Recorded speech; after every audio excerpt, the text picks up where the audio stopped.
Going into today's game, I said if BC loses to Louisville, this is one of the worst games of the season. And, you're thinking it's Louisville. Louisville's always historically had a very good team, but they've had a terrible season.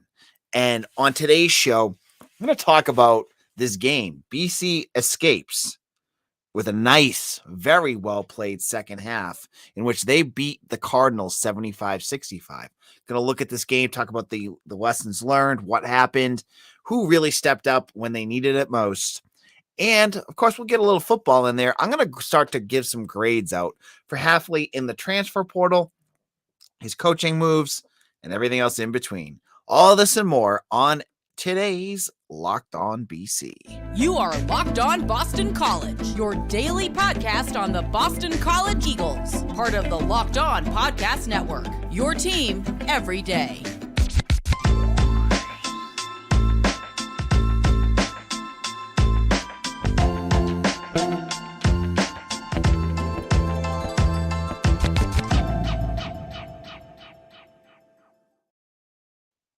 This is Locked On Boston College. I'm your host, AJ Black. Today's episode is brought to you by FanDuel Sportsbook, the official sportsbook of Locked On. Make every moment more. Visit FanDuel.com/LockedOn today to get started. So, today's game, 9 o'clock start. Not the favorite for many people, myself included. I'm recording right now at 11:30 p.m. Not my favorite thing, but I'm here with you guys. I love being here with you, so I can't complain. BC gets Louisville. Louisville was 2-17 heading into this game. They are Ken Palm ranked like 335th. They're the worst team BC has played this season. So when I saw the opening odds on FanDuel at 9.5 points, I said, this is BC. I've covered this team for way too long. They don't make anything easy. They're not going to blow away any team. And I don't care how badly Louisville has played. When you look at the stats, it hasn't been that bad. I mean, some of the games are 1 point, just by 1 point. I figured they're going to come in here and give BC everything they had. And that's exactly what they did. You started off this game. Louisville had a 6-point lead going into the first half. To the first into intermission. And L. Ellis and Mike James were making life very difficult for the Eagles. L. Ellis shot 7 for 11 for 17 points. Mike James had 15 points. And you saw these two guys starting to every time BC started to get any sort of momentum going, it was like pass. Oh, there's L. Ellis wide open again. Boom, 3-pointer. And the lead is extended. But credit to the Eagles, they kind of hung around. They were hanging around a little bit, and they started to get closer and closer. I mean, Louisville had a pretty solid lead there. And the game, the half ended with Prince Alig missing. There was a good steal on a very lazy pass, which is what Louisville's middle name should be. My God, did they make a ton of lazy passes in this game. They had 19 turnovers. That makes Jim Christian blush. And they struggled, and they turn it over, and Prince Aligby misses a gimme bunny layup. One of probably 8 of them BC missed on this game. There were so many missed opportunities. But credit to BC. They come out in the second half, and they are swinging. Louisville shot 60% in the first half. Second half, they still shot 46%, but they had 10 turnovers in the second half. And BC, they just started to hit shots down the stretch, and it was one man that really turned on the game. Like Quinten Post was just hitting his shots. He was, but I think Louisville would have been happy just to let Post hit his shots and everyone else struggle. It was Jaeden Zackery.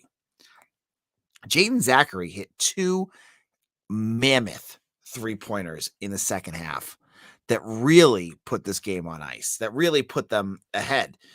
BC as a team in the second half were shooting they ended up shooting 7 for 11 from 3-point range. Jaeden Zackery was 3 for 3. DeMar Langford Jr. hit 1. Quinten Post hit 2. And Mason Madsen hit 1. So it was the 3-point shooting. They were able to pass the ball. The offense was, again, crisp, but it was transition shots. It was getting down the floor and hitting those big buckets when they needed it. And that's what ended up giving BC their win. It was, I think at the end of the day, the biggest concern about this game was that BC was going to go in there and have a BC game. And I don't even need to explain this. If you're listening to this podcast, you know what a BC game is.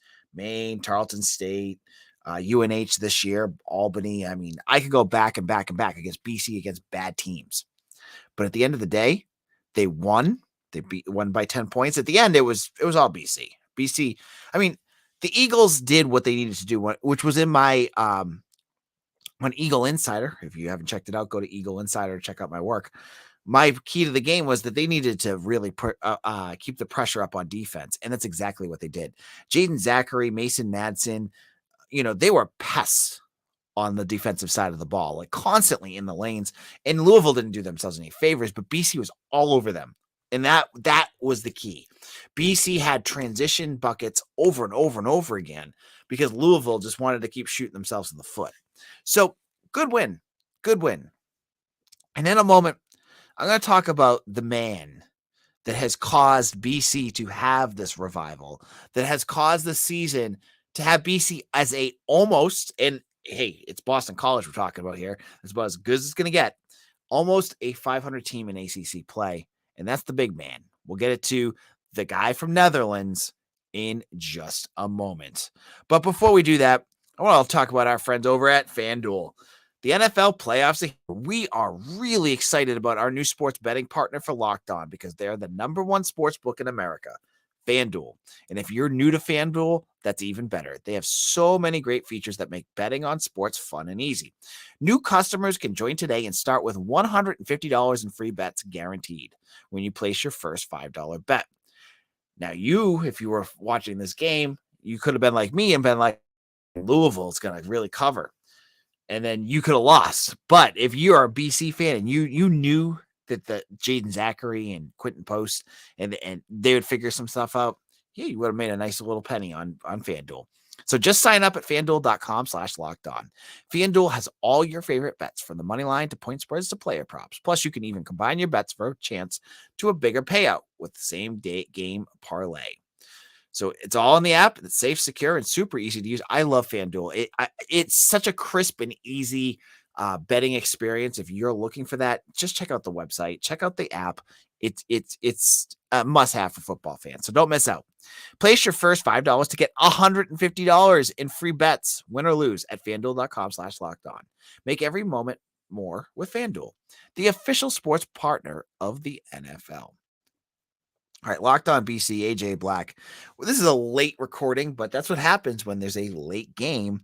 And we're talking about BC's big win over Louisville.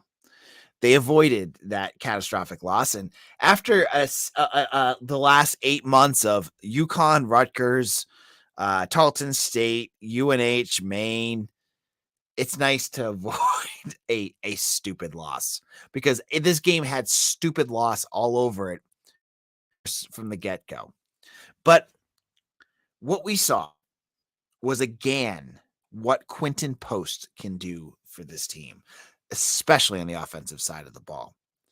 When they have him in the lineup, it is completely different. You can see it when they take him out. No offense to Devin McLaughlin. I know a lot of fans out there are big Devin McLaughlin supporters. And man, he's had his moments this year. But when you put him in, and you take Post out, BC is a completely different team. The offense struggles. It's again, it feels like that grinding wheel with two wheels that are kind of rusty. When you get Post back in there, his passing, his ability. I mean, let's just talk about it. Let's make this out there. His ability to shoot from outside is mind-boggling because this is a guy that's 7 foot tall, and he's been on this team for 2 years now, a year and a half. I mean, this year really doesn't even count. And he's already the BC's leading all-time leader in 7-footers shooting 3-pointers. They said that's on the telecast today, beating out Nate Dornekamp, which name blast from the past for me. But he has a stroke. The guy can shoot from 3, and it's kind of fun to watch a big dude like this have a stroke like that. I mean, he does it. He does that. He's able to find guys, and he's such a good shooter that he attracts other guys open. You saw the high-low pass. I think it was to DeMar Langford or Prince of Ligby that he just he sucks up that attention, and boom, there's a guy right below him. He just gets them the ball. Boom. Post had another big game. This is now 3 straight games, I think, with 20 plus points. And he makes the team fun to watch because he makes everyone around him better. He shoots. He has a lot of energy and passion. I mean, he's one of the first guys out there screaming and yelling if there's a call against him. He does a lot of that, and that is great. But what I love about Quinten Post happened in this game again. And this is just a stupid thing that I love. I love the quirkiness of him too. And it adds when he went in, because he's also a magnet for drawing fouls. And again, great free throw shooter. The guy does everything well. He's a great free throw shooter, so he's going to get to the line and hit his shots. He gets smashed in the face. It was an inadvertent foul, and he got hit hard. The first angle they showed, it didn't look like he get hit, but then when they twisted it, I was like, whoa, we got smashed right in the face. So he's clutching his face. You know he's hurt. You're hoping it's not a broken nose, because if it's a broken nose at this point, it probably means he misses the game. He's holding his face, and they're like, oh, and you can read his mouth. Get me my mask. And I was like, yes, Quinten Post is getting his superpower back. So he exits the game for a little bit. You see him in the tunnel, and he's got the mask from last year. And if you don't know what I'm talking about from last year, there was that beautiful picture, and I have it on my Twitter account when this happened, with him dunking with the clear mask. He comes back in with it. I'm watching this game with my wife, and my wife starts singing Phantom of the Opera songs because she thinks it's hilarious. And I get it, because he looks goofy. There's nothing about Quinten Post that isn't kind of goofy, but it's also really fun too. So he's got the mask on now, but he's hitting shot after shot. He's so reliable on the offensive side of the ball. Now, I'm not going to just post fluff piece. There were multiple times on defense that he missed. He let up easy layups. He failed to get back on a few different defensive sets. He definitely needs to get a little bit better on the defensive side. That was something James Karnick did a nice job of kind of covering for him last year. Now he's the big guy down below, and it was his last name. I think it was Curry, right? Curry had. He definitely bodied him a little bit more on defense than you'd want. But every time that Post gets going now, you see that BC comes back. He can get this team on his back and bring them back to victories, to get back past terrible stretches of game. He just has it in him, and that's the fun part. And I think, unless he has some other plan, BC has another year of him next year, especially after missing the entire out-of-conference schedule. You got to imagine he's going to want to come back.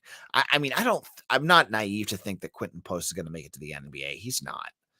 But, there's obviously a very lucrative career over in Europe if he wants it. I'm sure European teams are going to want it, and I'm sure he'd love to play over there.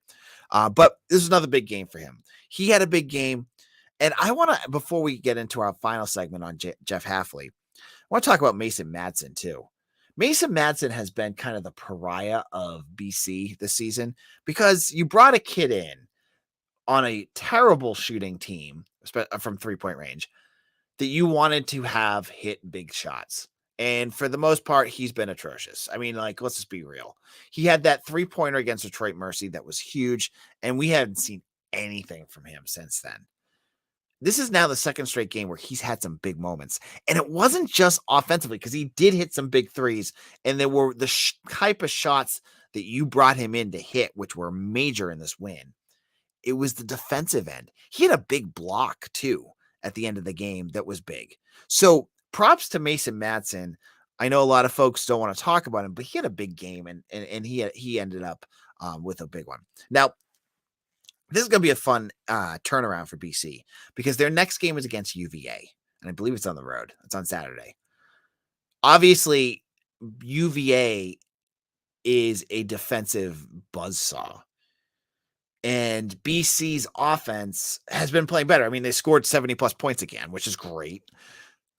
How are they going to be able to handle UVA in that offense? I mean, that defense. The passing's got to be crisp. They've got to be able to do what they got to do to get the ball to post, or hopefully that Zackery continues the hot hand that he had in this game.